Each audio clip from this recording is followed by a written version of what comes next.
기도하겠습니다. 사랑과 은혜가 많으신 주님 감사합니다. 복 있는 자의 삶, 정말 시냇가에 심겨진 나무처럼 저희들의 삶이 주님 앞에서 그렇게 복된 삶이 되기를 주님 간절히 원합니다. 저희들의 삶 가운데 주님의 말씀을 사랑하며 주여를 묵상하는 은혜가 있게 하시고 그 말씀 인도하심을 따라서 저희의 삶이 주님 앞에서 참으로 복된 인생, 복된 삶이 될 수 있도록 주님 이끌어 주옵소서. 오늘 이 말씀 앞에 저희가 섰습니다. 주께서 저희들을 깨우쳐 주시고 알려주셔서 주의 말씀의 뜻을 밝히 깨닫는 귀하고 복된 시간이 될 수 있도록 주님 인도하여 주옵소서. 감사와 영광을 우리 하나님께 홀로 드리오며 우리 주님 되시는 예수 그리스도의 이름으로 기도합니다. 아멘. 오늘 저와 여러분이 함께 읽은 본문은 우리가 너무나 익숙한 씨 뿌리는 자의 비유에 대한 말씀입니다. 또 더러는 4가지 밭의 비유 이렇게도 불려지는 그런 말씀입니다.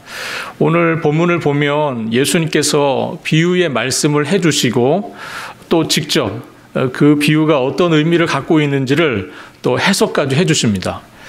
그만큼 우리가 말씀을 듣고 또 무엇보다도 이 말씀의 의미를 밝히 깨닫는 일이 얼마나 중요한 일인지를 우리가 알 수 있습니다. 예수님이 직접 말씀을 해주시고 그 의미를 또 해석까지 해주시는 것을 보면서 정말 이 주님의 바람처럼 저희가 하나님의 말씀을 듣고 또 깨닫는 그 의미를 밝게 깨닫는 그런 복된 역사가 있는 시간이 될 수 있기를 바라겠습니다.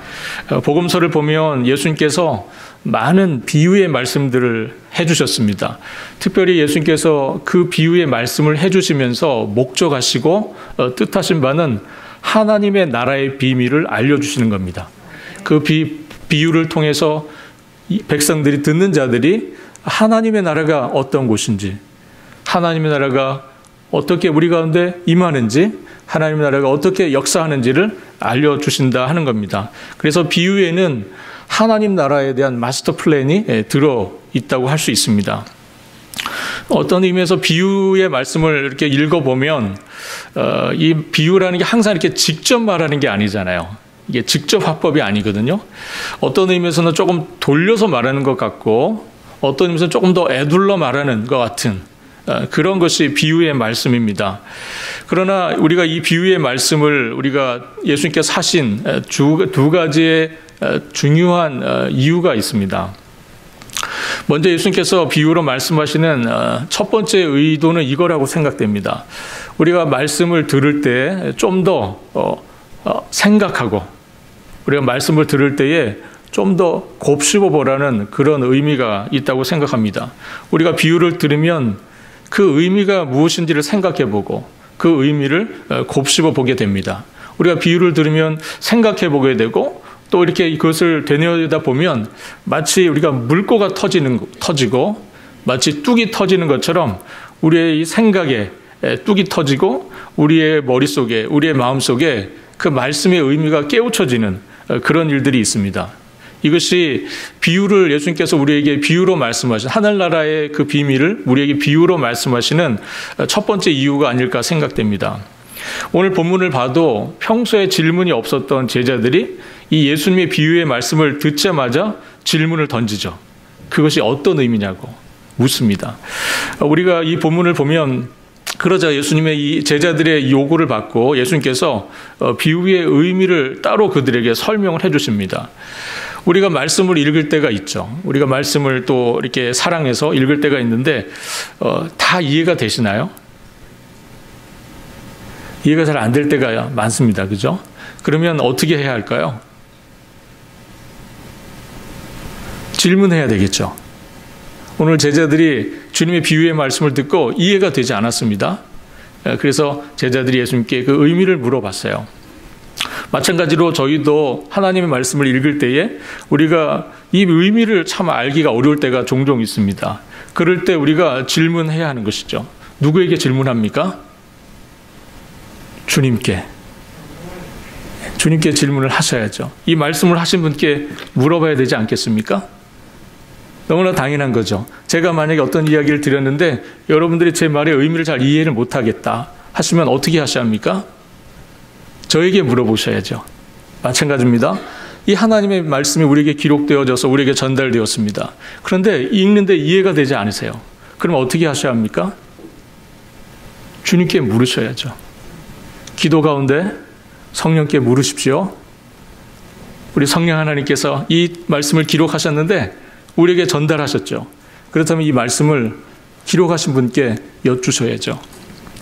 기도 가운데 주님 이 말씀의 의미가 무엇인지 밝히 깨닫게 하옵소서.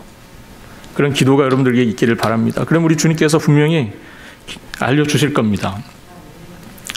다음으로 주님께서 비유를 우리에게 주신 오늘 본문 속에 직접적으로 언급된 비유의 목적이 있습니다. 그것은 어떤 사람은 알아듣고 또 어떤 사람은 알아둘 수 없도록 하기 위함이라는 거예요. 이것이 예수님께서 비유로 말씀하신 이유다라고 이렇게 말씀을 해주셨습니다. 여러분들 이 말씀을 들으면 어떤 생각이 들으세요? 어떤 사람을 알아듣게 하기 위해서 또 어떤 사람은 알아듣지 못하도록 하기 위해서 비유로 말씀하셨다. 이렇게 예수님께서 말씀하시고 계시거든요. 오늘 11절과 12절입니다. 한번 같이 읽어보겠습니다. 11절, 12절. 이르시되 하나님 나라의 비밀을 너희에게는 주었으나 외인에게는 모든 것을 비유로 하나니 이는 그들로 보기는 보아도 알지 못하며 듣기는 들어도 깨닫지 못하게 하여 돌이켜 죄사함을 얻지 못하게 하려 함이라 하시고. 이 말씀은 예수님께서 이사야서 6장 9절을 인용하여 하신 말씀입니다. 구약성경 이사야서 6장 9절을 말씀하신 건데 이 말씀이 이해가 되지 않는 것은 지금까지 예수님께서 말씀을 하셨잖아요. 우리가 마가복음을 읽어나가면서 지금까지 3장까지 그리고 읽어서 오늘 4장으로 넘어왔는데요. 지금까지 예수님의 모습, 지금까지 말씀하신 예수님의 지금까지 태도와는 이 말씀이 너무나 다르게 느껴집니다. 왜 그렇습니까? 예수님께서 하나님의 나라를 소개하시면서 어떻게 하셨습니까? 죄인도, 그렇죠? 그리고 세리도, 그리고 이방인들도 누구라도 올 수 있는 나라, 누구에게 다 열려있는 나라, 누구든지 와서 함께 식사하고 함께 교제할 수 있는 나라, 그러니까 하나님의 나라라고 우리 주님 분명히 그렇게 소개하시고 말씀하셨습니다. 그런데 오늘 이 주님의 이 비유에 대한 말씀을 들으면 어떤 마음이 드세요? 누구에게나 다 열려 있는 겁니까? 지금 이 말씀이? 그렇지 않죠. 누구는 들어서 알게 하고 누구는 들어도 알지 못하게 하신다는 이 주님의 말씀을 들으면서 저희가 굉장한 어떻게 보면 조금 이해가 잘 안 되죠. 주님의 말씀의 뜻이 잘 이해가 안 됩니다. 그런데 이 본문을 이사야서 6장 9절의 말씀 이 본문을 사도 바울도 인용한 적이 있습니다. 사도 바울이 이 이사야서 6장 9절 말씀, 오늘 주님께서 말씀해 주신 12절과 12절의 이 말씀을 사도 바울이 인용을 하면서 그 인용을 했던 그 맥락, 인용을 했던 그 상황을 좀 보면 이런 상황입니다. 하나님의 말씀이 전해졌을 때, 하나님의 말씀이 전해졌을 때 우리가 이런 기대를 갖죠. 아, 저 사람은 들을 것 같다. 그런 기대가 있는 사람들이 있잖아요. 또 하나님의 말씀이 들려졌을 때, 아, 저 사람은 이 말씀을 듣고 깨달을 것 같다 하는 그런 기대가 있는 사람들이 있습니다. 유대인들이 생각할 때 하나님 말씀이 전해졌을 때 유대인들은 이해할 것 같잖아요. 그죠? 하나님 말씀이 전해지면 유대인들은 분명히 듣고 믿을 것 같다는 생각이 있습니다. 그런데 사도 바울이 유대인들에게 복음을 전하였을 때 그들이 듣고 깨달았습니까? 많은 유대인들이 오히려 그 하나님의 말씀을 거절하고요, 배척했습니다. 듣지를 않았어요. 사도 바울의 기대 속에서 같은 유대인으로서 구약 성경의 말씀을 가지고 예수 그리스도를 전하고 하늘나라의 비밀인 예수님을 전하고 소개했을 때 유대인들은 적어도 깨닫고 이해하리라는 기대가 있었어요. 그래서 처음에 사도 바울이 유대인들을 찾아가서 복음을 전합니다. 그런데 놀랍게도 유대인들은 깨닫지 못합니다. 이해를 못해요. 그래서 사도 바울이 어떻게 합니까? 결국은 유대인들에게 복음을 전하지 못하고 어디로 갑니까? 이방인들에게 향합니다. 이방인들에게 향하죠. 바로 이 맥락 속에서 이 말씀이 소개가 되어 있습니다. 우리 같이 한번 사도행전 28장 23절로 28절까지 말씀을 한번 같이 보도록 하겠습니다. 사도행전 28장 23절로 28절까지 말씀 한번 같이 한 절씩 교독을 하겠습니다. 제가 먼저 23절 말씀 읽겠습니다. 그들이 날짜를 정하고 그가 유숙하는 집에 많이 오니 바울이 아침부터 저녁까지 강론하여 하나님의 나라를 증언하고 모세의 율법과 선지자의 말을 가지고 예수께 대하여 권하더라. 서로 맞지 아니하여 흩어질 때에 바울이 한 말로 이르되 성령이 선지자 이사야를 통하여 너희 조상들에게 하신 말씀이 옳도다.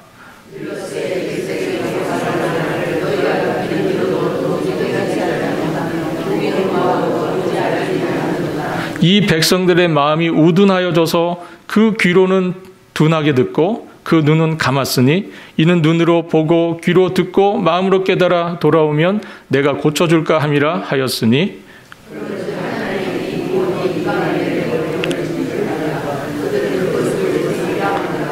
아멘.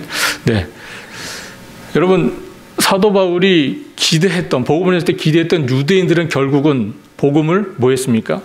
거절했어요. 그래서 사도 바울이 지금 어느 사람들에게 향합니까? 이방인들에게 향하겠다고 하는 그 얘기를 하는 겁니다. 이 얘기를 하면서 이사야서 6장 9절의 말씀을 지금 바울이 인용을 하고 있습니다. 그런데 여러분 한번 생각해 보십시오. 죄로 인해서 사실 눈과 귀가 막힌 것은 유대인이나 이방인이나 다 똑같아요. 그렇지 않습니까? 죄를 지은 뒤로 귀가 막히고 눈이 닫혀진 것은 유대인이나 이방인이나 사실 다를 바가 없습니다. 그런데 왜 유대인들은 못 듣고 못 보고 어떻게 이방인들은 듣고 보게 된 것입니까? 왜 그렇죠? 어떤 차이가 있는 겁니까?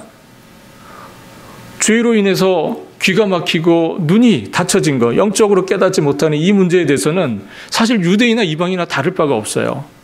그런데 왜 유대인들은 깨닫지 못하는 이 일을 이방인들은 깨닫는 겁니까? 왜 그런 거죠?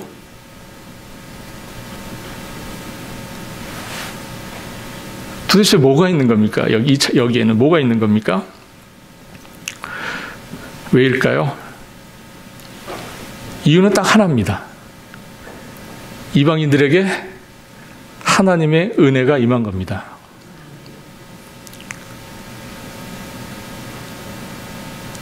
이유는 딱 그거 하나예요. 이방인들이 하나님의 은혜를 입은 겁니다. 하나님의 은혜가 이방인들에게 임했기 때문에 그들이 볼 수 있었고 그들이 들을 수 있었다 하는 겁니다. 한 영혼이 복음에 귀가 열리고 한 영혼이 복음에 눈이 띄는 것은 하나님의 은혜로운 역사입니다. 바로 하나님께서 하신 것이죠. 우리 하나님께서 하셨다 하는 이 설명 외에는 사실 달리 설명할 길이 없습니다.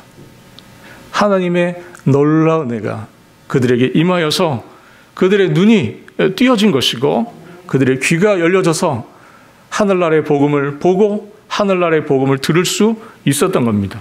구원 역사는 처음부터 마지막까지 오직 하나님의 은혜로운 역사입니다. 한 영혼이 주님의 부르심을 받아서 주님 앞으로 나아가 복음을 듣게 되고 중생하여 거듭나는 이 역사로부터 시작을 해서 주님의 마지막 부르심을 받는 그 마지막 순간까지 그것은 오직 하나님께서 은혜 가운데 이루어 가시는 놀라운 역사입니다. 오늘 예배에 나오신 여러분들에게 정말 이 복음 앞에서 귀가 열리고 눈이 열려지는 그런 복된 역사가 있으시기를 우리 주님의 이름으로 바라겠습니다. 예수님 오늘 비유를 통해서 하나님의 나라, 천국, 그것이 과연 어떤 곳인가, 그리고 그 천국을 우리가 어떻게 경험할 수 있는가를 말씀해 주고 계십니다. 오늘 본문으로 들어가서 먼저 볼 것은 밭에 뿌려진 씨앗입니다. 밭에 뿌려진 씨앗. 14절에 보면 씨앗이 무엇으로 되어 있습니까? 뿌리는 자는 말씀을 뿌리는 것이라 이렇게 말씀하고 있죠. 뿌리는 자는, 즉 씨앗이 뿌려졌는데 그 뿌리는 씨앗이 뭡니까? 네, 말씀이다. 말씀이다. 이렇게 합니다. 그런데 이 씨앗은 어떤 씨앗입니까? 이 씨앗이 뿌려져서 열매를 맺히면 어떤 일이 벌어지죠? 천국이 임하는 겁니다. 천국이. 그러므로 이 씨앗은 천국을 열매 맺게 하는 씨앗이에요. 이 하나님의 말씀이 무엇을 이룬다고요? 천국을 이루는 겁니다. 천국의 역사를. 씨앗이 뿌려지듯이 하나님의 말씀이 사람들의 마음속에 전달이 되었습니다. 오늘 본문을 보면 이 씨앗이 4개의 각기 다른 밭에 뿌려졌고 4개의 다른 결과들이 나오는 것을 볼 수 있습니다. 문제는 씨앗은 같은 씨앗인데 밭이 달랐어요.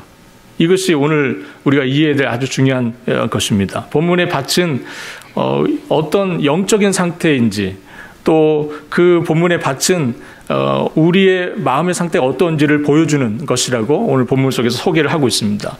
하나님의 씨앗은 하나님의 말씀이고 밭은 무엇입니까? 우리의 그 받아들이는 말씀을 받아들이는 마음의 상태, 그것이 밭이라고 오늘 본문이 소개를 하고 있습니다. 말씀이 그 심령 안에서 열매를 맺을 수도 있고, 자라다가 죽을 수도 있고, 아니면 처음부터 아예 자라지도 못하고 끝날 수도 있다 하는 것을 오늘 본문이 말씀하고 있습니다. 아프지만, 안타깝지만 그런 일이 벌어질 수 있다 하는 것이 오늘 말씀입니다. 천국을 이룰 하나님의 말씀이 열매를 맺는 것은 철저하게 받아들이는 그 심령, 그 말씀을 받아들이는 마음 밭에 의해서 결정이 된다 하는 겁니다.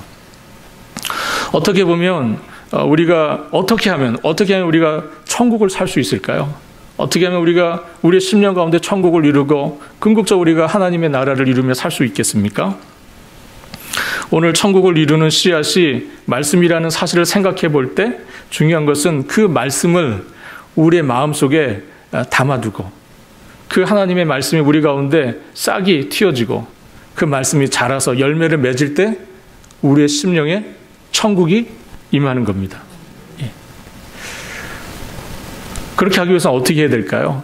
우리의 삶 속에서 부지런히 하나님의 말씀을 듣고, 그죠? 하나님의 말씀을 부지런히 듣고, 또 하나님의 말씀이 우리의 마음속에서 지켜지고, 그리고 그 말씀이 열매를 맺을 수 있도록 우리가 인내하는 일들, 우리가 열매를 인내 없이 거둘 수 없지 않습니까? 그죠? 인내하는 일들, 말씀이 열매 맺을 수 있도록 인내하는 일들, 지키는 일들, 그런 일이 필요합니다. 오늘 시편에, 오늘 찬양대의 찬양처럼 시편 1편의 말씀처럼 복 있는 자는 어떤 자입니까? 여호와의 율법을 기뻐하여 즐거워하고 그것을 주야로 밤낮으로 묵상하는 자. 그 사람이 복이 있는 사람이다. 그 사람이 바로 그 심령에 천국을 이루는 사람이다 하는 겁니다. 그러므로 하나님의 말씀이 있으면 천국이 있는 것이고, 하나님의 말씀이 없으면 천국이 없는 겁니다. 여러분들 삶 가운데 천국이 임하길 원하신다면 여러분들 삶 가운데 말씀이 왕성하게 역사해야 합니다. 하나님 말씀이 참으로 왕성하게 역사해야 됩니다. 말씀의 역사가 없는 하나님의 나라는 존재하지 않습니다. 그러므로 여러분 심령 가운데 하나님의 말씀이 힘있게 역사하고, 하나님의 말씀이 힘있게 그 가운데서 역사를 이루어나가는 은혜가 있기를 바랍니다. 본문에 모두 4개의 밭이 소개되어 있지만 우리가 열매를 얻는다는 것을 기준으로 볼 때는 오늘 본문 속의 밭은 크게 2개로 구분할 수가 있습니다. 첫 번째는 열매를 맺는 밭이 있고, 또 하나는 열매를 맺지 못하는 밭입니다. 오늘날 우리의 정세에서 볼 때 오늘 4가지의 밭은 조금 이해가 사실 되지 않아요. 우리가 오늘날 이 농사하는 지식을 가지고 볼 때는 좀 약간 좀 이해가 되지 않습니다. 왜 이게 길가에 뿌려지고, 왜 이게 돌밭에 뿌려지고, 이게 왜 가지 떨게 떨어지냐 하는 겁니다. 그런데 우리가 오늘날의 농사 기술을 가지시고 그때를 바라보시면 좀 곤란하겠죠. 2000여 년 전의 이야기고, 또 오늘날 우리가 가지고 있는 이 주변 토양의 성격과 또 팔레스타인, 그쪽 이스라엘의 또 땅의 모습은 또 다릅니다. 그러므로 오늘 사실 여기서 우리의 관심 가져야 할 것은 우리가 씨 뿌리는 농부의 정체가 도대체 뭔가, 아니면 씨 뿌리는 그 사람의 기술은 어떤 건가, 아니면 더러는 이 씨의 종류나 이 퀄리티, 질이 어떤 건가 하는 그런 문제가 아니에요. 사실 오늘 문제에 있어서는, 오늘 본문에 있어서 가장 우리가 관심 가질 것 하나는 뭡니까? 씨가 뿌려진 장소입니다. 씨가 어디에 뿌려졌느냐 하는 거예요. 이게 중요합니다. 첫 번째 어디에 뿌려졌습니까? 길가에 뿌려졌습니다. 길가에. 그런데 4절에 보니까 새들이 와서 먹어버렸습니다. 그리고 15절을 보면 뭐라고 되어 있습니까? 예수님께서 이걸 뭐라고 해석하세요? 사단이 즉시 와서 뿌려진 말씀을 빼앗아 버렸다. 예수님 이렇게 해석을 하세요. 길가에 뿌려진 씨앗이 새들이 와서 쪼아 먹어버렸는데, 이것을 예수님께서 뭐라고 말씀하세요? 사단이 즉시 와서 뿌려진 말씀을 빼앗아 갔다. 이렇게 말씀하십니다. 두 번째는 돌밭이죠. 돌밭입니다. 오늘 본문 보니까 5절과 6절을 보니까 돌밭에 뿌려진 씨앗은 흙이 깊지 아니하므로 곧 싹이 나오나 해가 돋은 후에 타서 뿌리가 없으므로 말랐다. 이렇게 말씀합니다. 이 부분에 대해서 우리 주님께서 16절과 17절에서 이렇게 말씀합니다. 즉시 기쁨으로 말씀을 받았으나 말씀으로 인해서 일어나는 환난과 핍박이 일어나자 넘어지고 말았다. 그렇게 설명을 하시고요. 세 번째 밭은 가시떨기 밭입니다.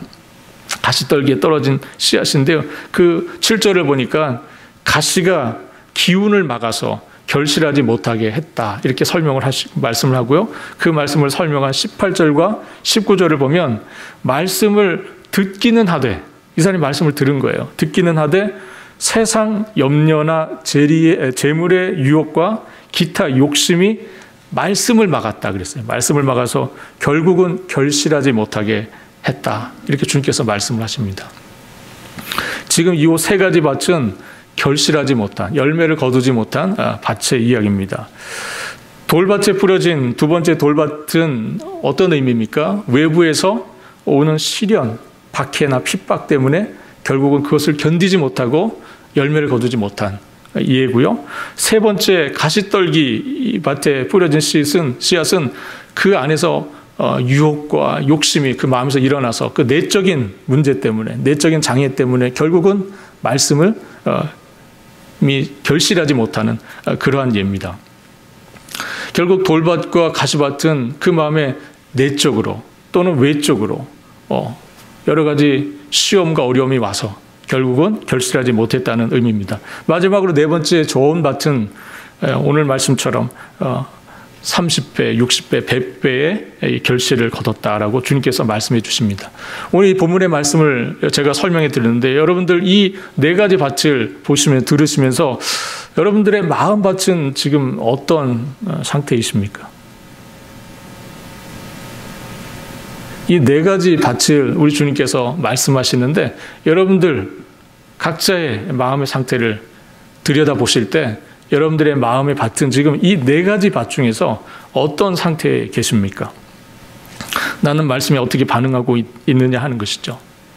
아예 처음부터 사단에게 사로잡혀서 말씀을 듣지 못하는 그런 사람인가? 아니면 말씀을 듣기는 하지만 여러 가지 이유로 외적인 시련 아니면 내적인 유혹에 빠져서 결국 말씀을 지켜내지 못하고 결국 말씀이 열매 맺는 일을 하지 못하고 마는 그런 사람인가? 말씀을 간직하지 못하고 어떤 의미에서 말씀 묵상을 게을리하고 사는 것은 아닌가? 겉으로는 문제 없어 보이나 열매가 없는 결국은 껍데기 신앙이 내 모습이 아닌가 하는 것들을 저희가 이 말씀을 통해서 생각해 보게 됩니다. 여러분들의 마음밭은 어떤 상태이신가요? 오늘 말씀으로 여러분들의 마음을 비춰볼 수 있기를 바랍니다.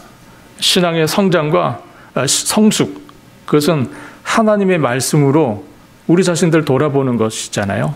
그렇죠? 여러분들의 이 하나님 말씀으로 우리 자신들을 끊임없이 들춰봐야 합니다. 하나님 말씀으로 내 자신을 계속 살펴봐야 합니다. 이것이 결국 우리의 신앙으로 하여금 성장하고 성숙하게 하는 이유가 됩니다. 여러분, 그런데 여기서 궁금한 것이 한 가지가 있습니다. 그렇다면 이 네 가지 밭은 과연 이 밭의 상태는 이렇게 결정돼 버린 것인가? 바꿀 수는 없는 것인가? 하는 질문입니다. 여러분들 어떻게 생각하세요? 이 밭은 한번 그렇게 결정되면 바꿀 수 없는 밭입니까? 좋아질 수는 없는 겁니까?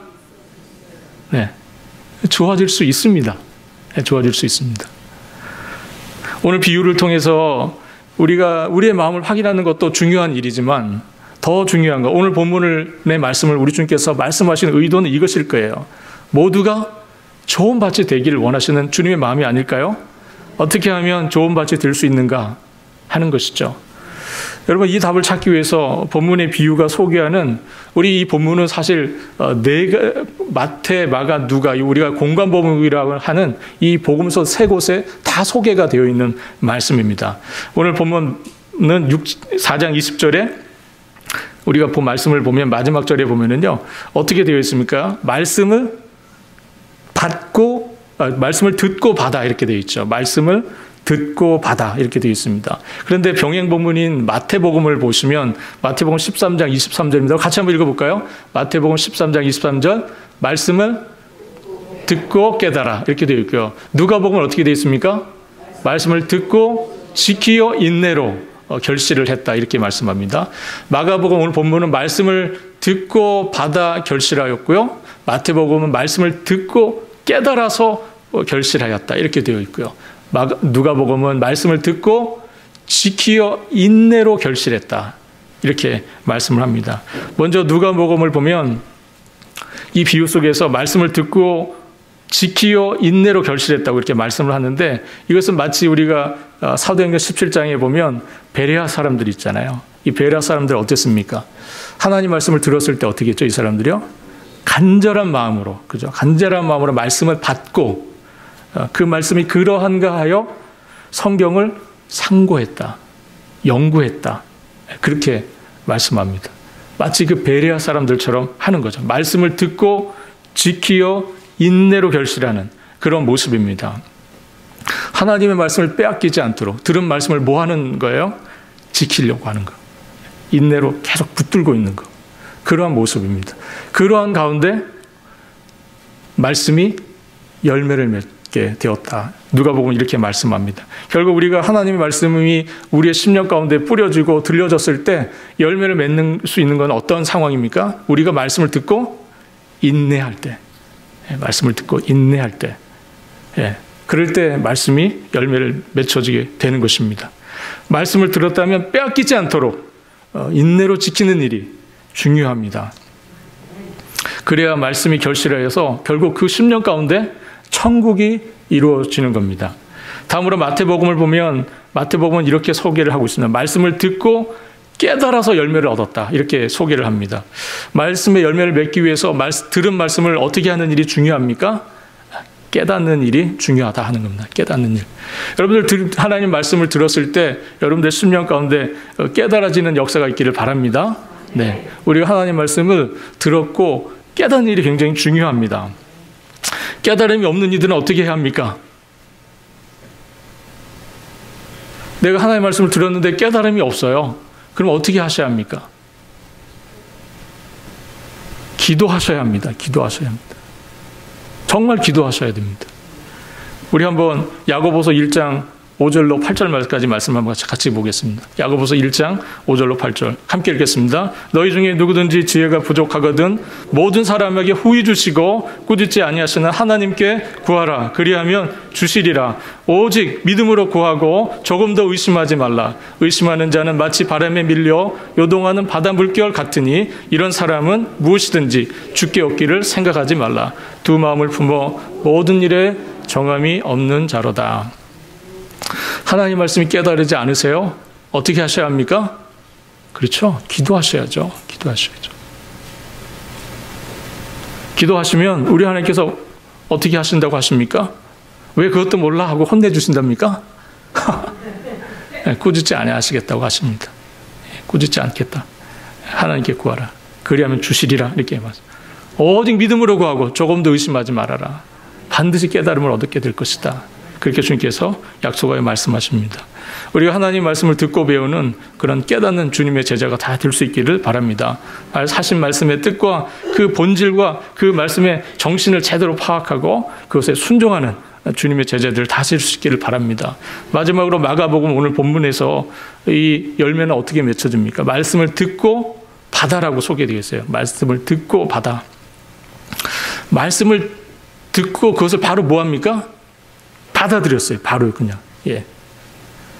마가복음은 굉장히 짧은 복음서잖아요. 복음서 중에서 가장 짧습니다. 그리고 마가복음의 가장 큰 특징, 마가복음에 가장 자주 빈번하게 사용되는 단어가 바로 곧, 즉시 이런 단어들입니다. 마가복음은 굉장히 역동적인 복음서예요. 그래서 마가복음은 말씀이 선포되고 바로 순종합니다. 오늘 이 열매를 맺는 과정을 봐도 말씀을 듣고 뭐예요? 바로 받았다고 되어 있어요. 바로 받았다고. 순종과 실천이 굉장히 강조가 되고 있습니다.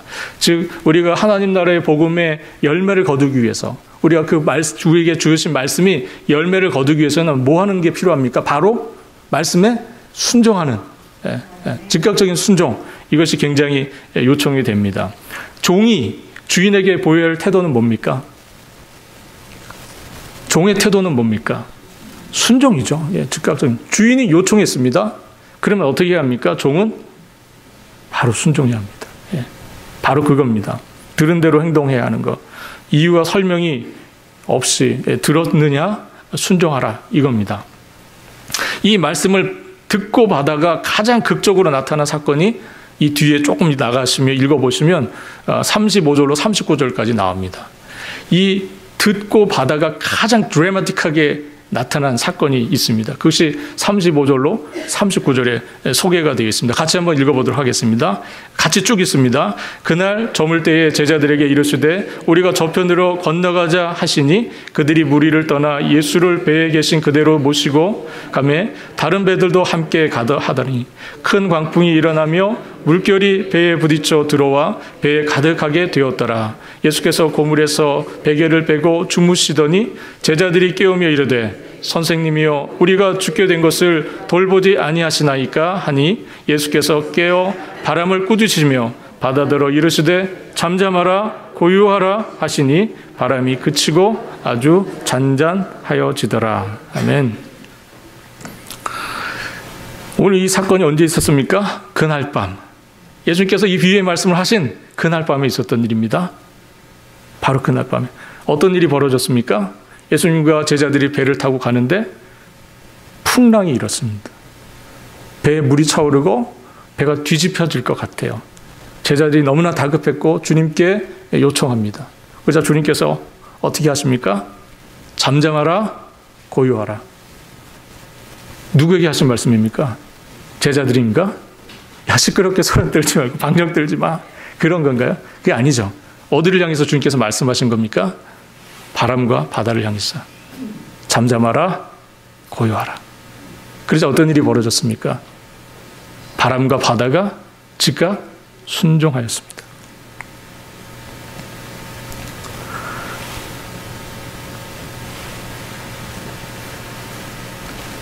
귀신들도 예수님께서 나가라 명령하시니까 그들도 듣고 받아 그대로 나갔습니다. 왜 그렇습니까? 그들이 말씀을 깨달아서인가요? 그들에게 어떠한 깨달음이 있어서 이런 일들이 벌어진 겁니까? 그렇지 않아요. 바람과 바다가 무슨 깨달음이 있겠습니까? 귀신들이 주님의 말씀에서 무슨 깨달음이 있었겠습니까? 주님이 말씀하시니까 그냥 순종한 겁니다. 오늘 주님을 따르는 우리 제자들에게도 그런 자세가 필요하다 하는 겁니다. 오늘 마가복음에서 오늘 특별히 좋은 바 들어서 하나님의 말씀이 들려졌을 때 열매를 맺고 천국을 이룰 수 있었던 이 열매를 맺히는 삶의 비결은 듣고 받는 거예요. 하나님 말씀을 하셨으면 그냥 받아들이는 겁니다. 이런 태도가 굉장히 필요합니다. 과연 우리는 하나님의 말씀에 즉각적으로 순종하고 있습니까? 정말 우리는 주님이 말씀하시면 아멘으로 받고 그대로 따르고 순종합니까?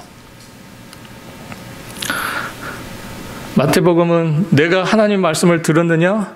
그러면 무엇이든지를 생각하고 깨우쳐라 이렇게 말씀하고 있고요. 누가복음은 내가 하나님의 말씀을 받았느냐? 그러면 그 말씀을 지키기 위해서 매일매일 인내하며 싸우라라고 우리에게 말씀하고 계시고요. 오늘 마가복음은 내가 하나님의 말씀을 깨달았느냐? 그러면 말씀 들은 대로 순종하라 이렇게 말씀하고 있습니다. 저 오늘 말씀을 정리하겠습니다. 천국은 하나님의 말씀이 결실한 열매입니다. 그게 하나님의 나라예요. 하나님의 나라는 하나님의 말씀이 결실하여서 열매를 맺은 것. 그것이 바로 하나님의 나라입니다. 하나님의 말씀을 들을 때에 그 하나님의 말씀이 내 마음속에서, 내 심령 속에서 이 말씀을 들은 이 공동체 안에서 결실할 때 이곳은 천국이 되는 겁니다. 그리고 여러분들의 심령도 천국이 되는 것이죠. 그러므로 여러분들에게 권합니다. 하나님의 말씀을 정말 주야로 묵상하실 수 있기를 바랍니다. 여러분들 삶 속에 정말 하나님의 말씀 사랑하여서 주야로 가까이 하시고 날마다 묵상하시는 그 말씀의 의미를 찾고 그 말씀이 여러분들 삶 속에서 지켜지고 열매 맺을 수 있도록 위해서 날마다 말씀을 가까이 하시고 기뻐하시는 여러분들 되실 수 있기를 바랍니다. 두 번째는 나는 어떤 밭인가 하는 겁니다. 길, 돌밭, 가시떨기 좋은 밭이 있었습니다. 어떤 밭인가요? 여러분들의 마음밭은 지금 열매를 맺고 있습니까? 아니면 그렇지 못하고 있습니까?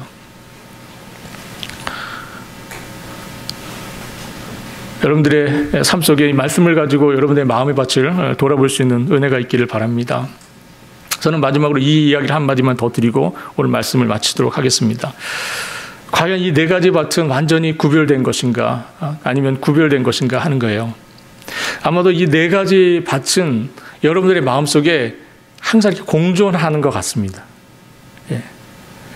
때로는 정말 말씀이 제대로 열매도 맺기 전에 그냥 사단이 빼앗아가 버려요. 때로는 우리 마음이 길가 같습니다. 때로는 주님의 말씀이 마음에 뿌려서 잠깐 열매를 싹이 틔워져요.